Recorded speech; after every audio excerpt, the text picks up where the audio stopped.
Well, week three, the finish of our non-conference schedule. Pleased with, first off, pleased with our week one to week two improvement. Wanted to make it as much about, improving our preparation, our execution, as anything else last week. And our guys, I think, took that to heart and really followed suit on Saturday. We got off to an extremely quick start. Had 21 points on the board before you even knew what happened, and I thought through the course of the game, while it wasn't perfect from that point on, for the most part, we took care of business. Everybody that could play got a chance to play in the game, and it was good to see some of those guys grow as well. And I know as we go through the rest of our schedule, those moments for some of those young guys and having a chance to get out there will be really important, because we're going to count on some of them at any one point in time. It's just the way it works in football. So that was good. I know obviously our opponent in front of us, Oregon State, is off to a 2-0 start. Really impressive what Coach Smith has done in his time there, going back to his alma mater and really not only stabilizing it, but raising their level and finding a way to win like they did on Saturday night. Back and forth game, going all the way down to the end. The decision between tying it and going for the win with one play left, certainly a gutsy call, and the guys executed and they walked out with a win. And those moments, coaches and players are moments that you really build off of, and I'd imagine for them it was a really big deal. So we're gonna have our hands full. They got a lot of good players, a lot of experienced players on both sides of the football, and we do too. And we got to go out there with a good plan, with the right mindset, and I think our guys are prepared to do that. So with that, I'll open it up. Have you? I don't think you faced Oregon State in your coaching career. No. What with this team, I guess, what do you know about their kind of offensive scheme and what they like to run the defense? Yeah, I do know Coach Lindgren. Brian Lindgren's our offensive coordinator. I do know him fairly well. He was at Colorado when I was at Wyoming, and we got spent some time together. He's a really good coach, and I think what they're trying to do as a team is really play complementary football. You can tell on offense they have a plan to run it, and then they have a plan to be able to spread people out and everything in between. And then defensively, I know they're multiple in their fronts, but they're sound, and they have a lot of good players on defense. They limiting the big play is probably part of it, but they're going to play a fair amount of man coverage too, which does exposes your secondary, but they got, I think, a really good secondary at the same time. So and then special teams wise, they've been really good. So I think they got a really good plan. They have systems in place as a staff, and they got, I think, a group that believes in more and more, I think, each time out. So like I said, we'll have our hands full.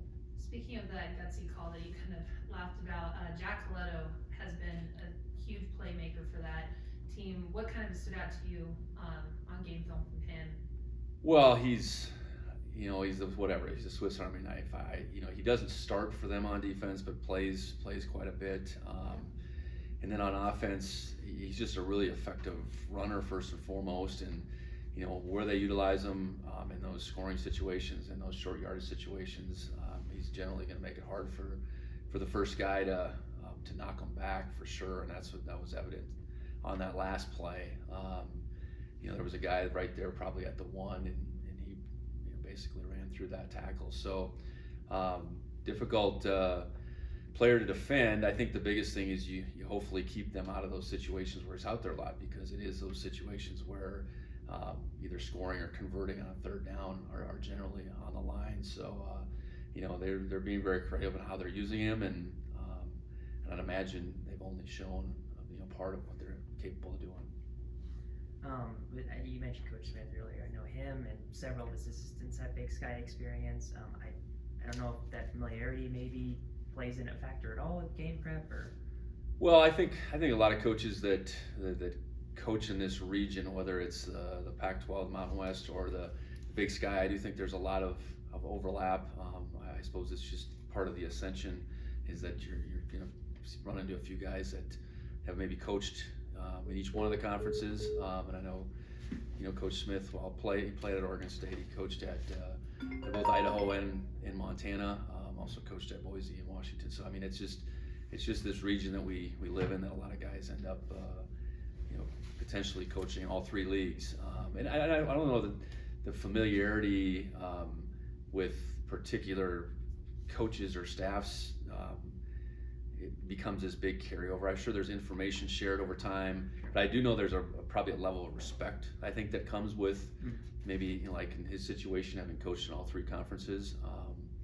But yeah, I mean, just regionally, I guess coaches do overlap and get together too. So there's some there's some knowledge that can be taken from that. Yeah, I know facing Wyoming last year, facing Oregon State this year. I guess how much is it an emphasis facing an FBS team and kind of preparing for that? Well, I think what we want to get to with our guys is it doesn't matter who we play, we have to prepare. And I don't think you can take the approach as a player, well, 1 week we play such and such, and then the next team we play such and such, and now we're really going to try harder, we're going to prepare more. I suppose there's some human nature that creeps into that, but a mature team, a team that ultimately brings a consistent approach each week. They're bringing a consistent approach because they're performing at the highest level each week. The ebbs and flows as far as how you go about your week-to-week business cannot be part of who we are. That's where I thought last week we grew. Whatever we were close to a 40-point favorite, but that doesn't mean anything. You got to go and prepare and recognize that we have things to improve upon. So. This week, again, on paper, all that, the challenge is much greater, and that's, a lot of respect goes to Oregon State, but we have to be who we have to be each week and really attack it and get better. We're going to get in conference play, and no matter what a team's record or ranking is, we got to approach them all the same way, and we get into, on the road, at home, all that stuff. I mean, we have to go about our business, I guess, is the biggest thing. And each one of these games matter a lot. You only get so many opportunities in college football to go out there and play and prove what you can do. And this is the next one against a really good opponent. We talked to Jeffrey Manning just about the turnovers. You guys have been able to produce on defense, but offensively, that turnover margin I think is like 0 right now. Yeah. How important is it to win that battle on Saturday, especially playing against a team like this? It's critical. We've been able to get away with it being even these first 2 weeks. And now, the thing about what happened Saturday is we got the early ones that, I suppose were more valuable. We were able to turn those into a 21-point lead just like that. And our turnovers on the offensive side didn't come till later. But regardless, we have to protect football on offense, and we got to still take it away. And we've missed some opportunities too on defense. We've had the 5 takeaways in 2 games, but I'm sure we've left at least a couple more out there. So in a game like this, defense gets a chance to pick a ball off. They better do it. Ball's on the ground. We better find a way to get on it. On the flip side, offensively, we can't turn it over. No matter what the situation is. 'Cause I know it's something they really pride themselves into is their turnover margin. And in a game like this, we have to be on the right side of that. There's just no doubt about it. Any injury update you can provide on any of those guys? Yeah, Jared's was a lower leg injury that's fairly serious. We won't know the severity and whether we're talking a couple months or just done for the season, probably till they go in there and figure that out these next couple days. So he'll be out for at least a couple months.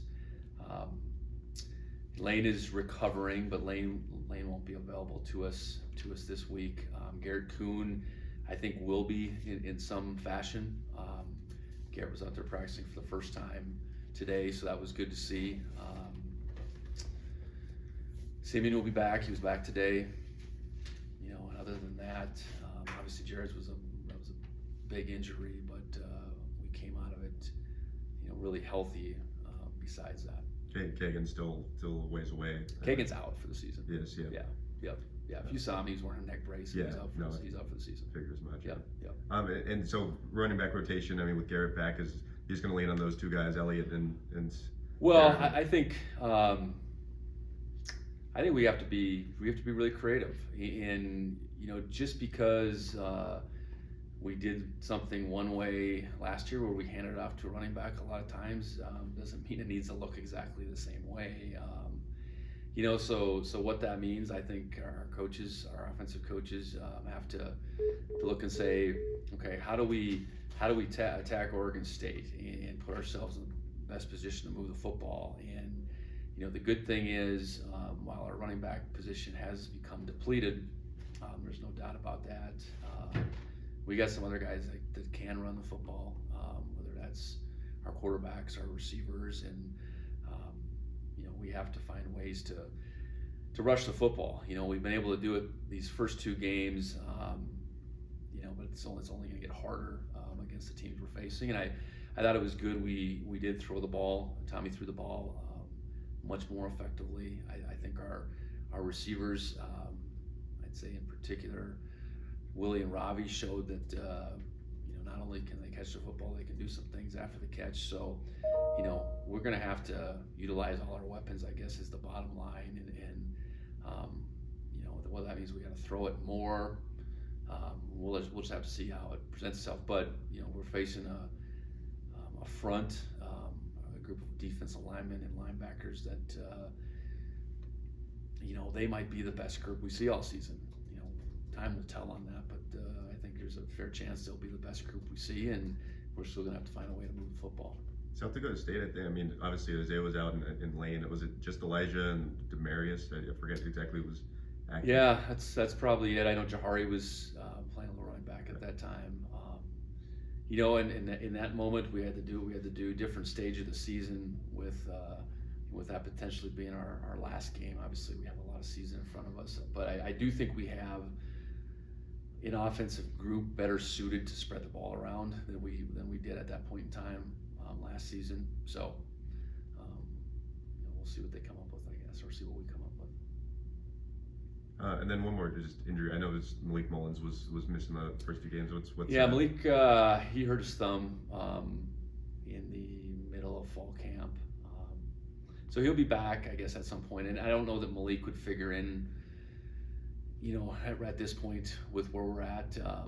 We brought Malik in knowing that he was a developmental guy. I don't think we were necessarily counting on him this year, but with the seniors we had, with Malik having 3 years, I think we do like what he showed in the time he was out there in fall, and we'll get him back here at some point. And what capacity he'll be in, I'm not sure at that point as far as being able to push for playing time. So we'll have to see. And then Taco winning Special Teams Player of the Week. I mean, you've talked about him, but he looks extremely, like you said, sure-handed back there. Yep. Just how impressed have you been, I guess, so far? Well, I think the first game we reflected more on his decision-making is what was really impressive, which was big. And then in this game, obviously getting a chance to get our first punt return touchdown in this program since 2013 was huge. Got us up 28-0. I think that was the last play of the quarter. And otherwise, I think he had a 12-yarder in there. I think he's going to be a weapon in that punt return game. He didn't make a real good decision on the last one. He fair caught I think inside the 5, and that was really good learning for him. I think given the time of the game, we were going to fair catch that ball. I guess no matter what, maybe he saw it that way. I mean, he still had the ability to let that thing go in the end zone. So, sure-handed and really calm, and I think he's, for us that was huge. The improvement in the return game. I think Marquis had a couple shots on the kick return side of things, and I think he showed some explosion there in addition to the plays he made on offense. All good. Coulter, do you have anything? Yeah, hey, Coach. Couple for me. When you look at Oregon State and just sort of the overall arc of their program under Jonathan Smith, what have you thought of how they've been able to kind of define the identity there, and what would you define just the overall identity, the style that they play?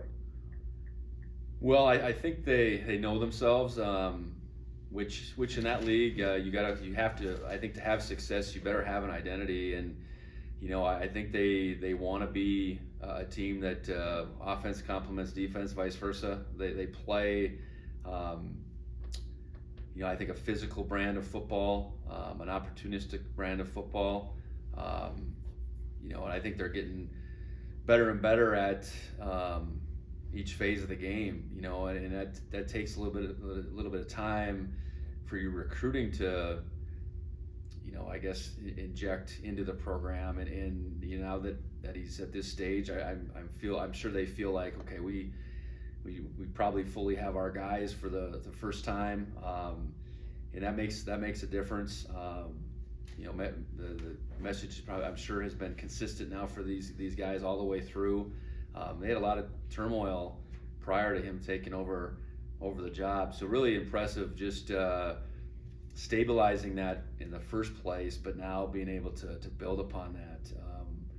Balanced on offense, creative on offense, and defensively, multiple, and then they have the ability to be very aggressive if they want to, and they can also they can pin their ears back and get after you with a pretty good front as well. So no, I've been impressed from afar, knowing a couple of the guys, but then having to look at it firsthand now, more impressed.